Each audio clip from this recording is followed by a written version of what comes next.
Una ruleta americana tiene 38 máquinas tragamonedas. Dos ranuras están numeradas 0 y 00, y las ranuras restantes están numeradas del 1 al 36. Para obtener información adicional, una ruleta se parece más a esto, donde hay 38 máquinas tragamonedas, 18 son rojas, 18 son negras y 2 son verdes, y los números son 00, 0 y luego 1 a 36. La forma en que funciona el juego: la rueda gira y una pelota rebota.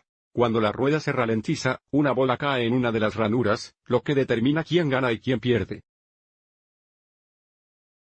Sin embargo, para nuestras preguntas, utilizaremos la tabla a la derecha que muestra todos los resultados posibles para la ruleta. Esta es realmente la mesa donde las personas hacen apuestas. La primera pregunta es: ¿cuáles son las probabilidades para que la pelota caiga en una ranura con números impares? Recuerde, las probabilidades a favor de un evento son iguales a la relación entre el número de resultados favorables y el número de resultados desfavorables. Mirando los resultados de la ruleta, los números del 1 al 36, la mitad de ellos será impar. Recuerde, los números impares son números como 1, 3, 5, 7, etc. Sigamos adelante y marquemos todos los números impares. 1, 3, 5, 7, 9, 11, 13, 15, 17, 19, 21, 23, 25, 27, 29, 31, 33 y 35. Hay un total de 18 números impares en la ruleta, y por lo tanto hay 18 resultados favorables para el aterrizaje de la pelota en una ranura con números impares. Grabemos esto a continuación. Y debido a que hay 38 máquinas tragamonedas, siempre hay un total de 38 resultados posibles en la ruleta. Lo que también significa que el número de resultados desfavorables debe ser 38 menos 18, que es 20. Hay 20 números en la ruleta que no son impares.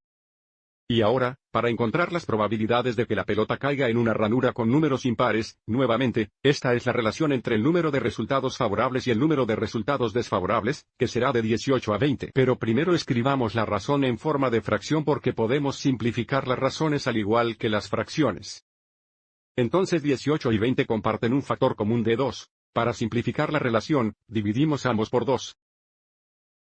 18 dividido entre 2 es 9, 20 dividido entre 12 es 10, lo que nos da una relación de 9 a 10 en forma de fracción que también podemos escribir usando la palabra. Y también usando dos puntos. A continuación, ¿cuáles son las probabilidades de que la pelota caiga en una ranura con números impares? Las probabilidades contra un evento son iguales a la proporción del número de resultados desfavorables al número de resultados favorables. Y dado que ya sabemos que las probabilidades a favor del aterrizaje de la pelota en una ranura con números impares son de 9 a 10, las probabilidades contra el aterrizaje en una ranura con números impares deben ser de 10 a 9.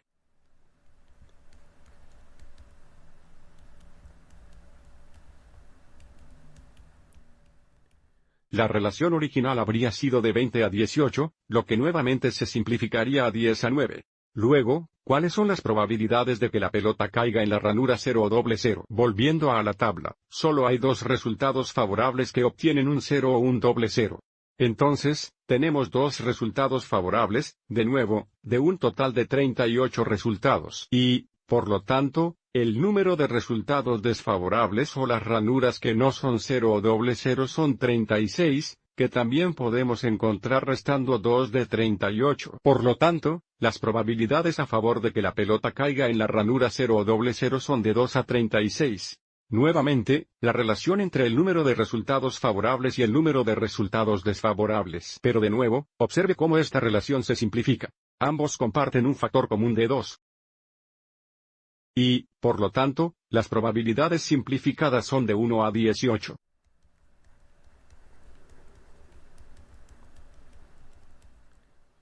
Y para la última pregunta, ¿cuáles son las probabilidades de que la pelota caiga en el 0 o 00? Bueno, si las probabilidades a favor son de 1 a 18, las probabilidades en contra serán de 18 a 1.